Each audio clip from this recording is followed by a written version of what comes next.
এই যে এটা বাড়ির মানে বাড়ির সামন বলা হয়, যেটাকে আগ্নেয় মানে আমার গ্রাম্য ভাষায় যেটাকে বলা হয় কি ভিতর বাড়ি, মানে ভিতর বাড়ি বলা হয়।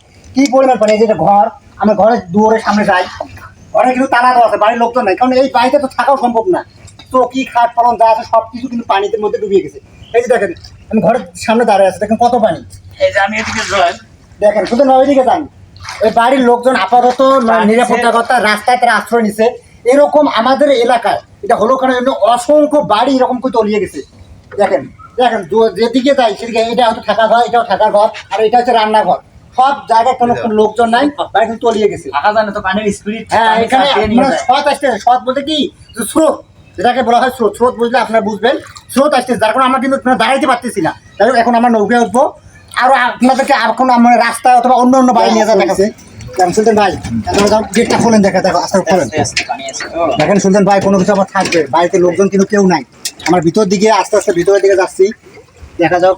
হ্যাঁ, এই বাড়িতেও মানে দরজা টরজা সব জায়গায় তালা লাগে, লোকজন আছে, নিরাপদ জায়গায় গেছে। এই যে পরিস্থিতি খুবই খারাপ ভাই, কি পরিমাণ পানি হয়েছে। এটা থাকা ঘর, এই যে এটাও থাকা ঘর, যেটা হয়তো রান্নাঘর, রান্নাঘরে বাড়ির লোকজন কেউ নাই।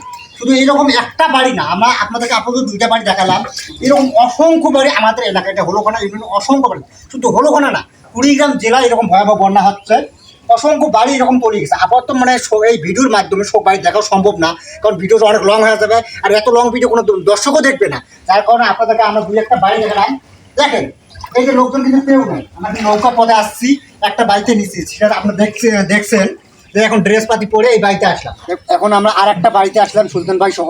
বাড়ির ভিতরে নাই যাই, কারণ বাড়ির ভিতরে অনেক পানি, আমরা বাড়ির বাইরে দাঁড়িয়ে আছি, ভিতরে এটা বাড়ির ভিতরে যাওয়া সম্ভব না।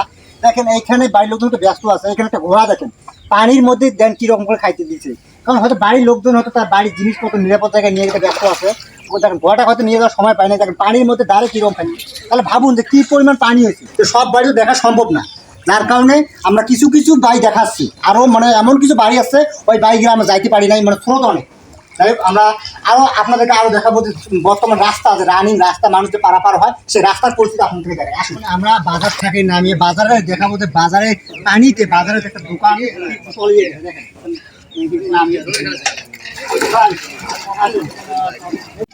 এখন আপনাদেরকে দেখাবো যে বাজারে একটা চায়ের দোকান সহ গলামাল সহ পানিতে তলিয়েছে।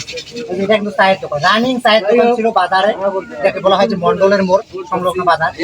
তলিয়ে গেছে, ওটা গলামের দোকান তলিয়ে গেছে। এটা কিন্তু রাস্তা, রাস্তার মধ্যে আমরা নামতে পারতেছি না, পানি আরো বেশি। এখন এই রাস্তা না, আমরা আপনাদেরকে অন্য রাস্তা একটা দেখাবো যে আপনারা ক্লিয়ারলি বুঝতে পারবেন। এখন তো ওইদিকে যাই, অবশেষে আমরা রাস্তায় আসলাম। এটা একটা যোগাযোগের রানিং পথ, এখানে অসংখ্য মানুষ, মানে ওই দিকে লোকজন, এদিকে যায় হাট বাজার সহ, মানে এই রাস্তাটা এটা হচ্ছে মেইন রাস্তা, আছে মেইন রাস্তা নাকি সুলতান ভাই? অসংখ্য লোক যায়, এখানে আজকে দেখেন পানি কি পরিমাণ পানি হয়েছে। আপাতত লোকজন নাই, কারণ এত পরিমাণে ওইদিকে তো পানি আরো বেশি। দেখেন রাস্তা, দেখেন রাস্তা, এই যে এখানে দেখেন রাস্তার বগল দিয়ে কারেন্টের লাইন গেছে, কারেন্টও অফ আছে, কারণ পানি অসংখ্য, তো যার কারণে কারেন্টও বন্ধ করে দিয়ে গেছে। দেখেন পানি, দেখেন এটা হচ্ছে কুড়িগ্রাম জেলা। আমরা আবারও বলি যে কুড়িগ্রাম জেলায় এরকম পানি হয়েছে। কুড়িগ্রাম জেলা শুধু এক জায়গায় না, প্রায় সারা জায়গায় এরকম পানি হয়েছে।